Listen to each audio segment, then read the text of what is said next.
Today we are discussing about the eye healthy and safety activities for kids. Don't reading in a moving car or bus. Don't rubbing eyes with dirty hands or cloth. Don't watching TV from a very close distance. Washing eyes with clean water. Reading in good light. Don't lying on the bed and reading a book.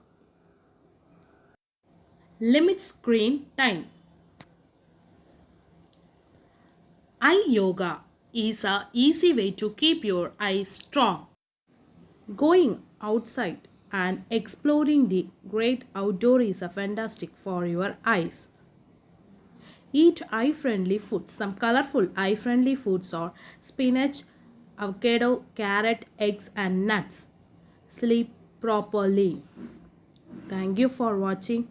Keep subscribe, like, share my channel. Thank you.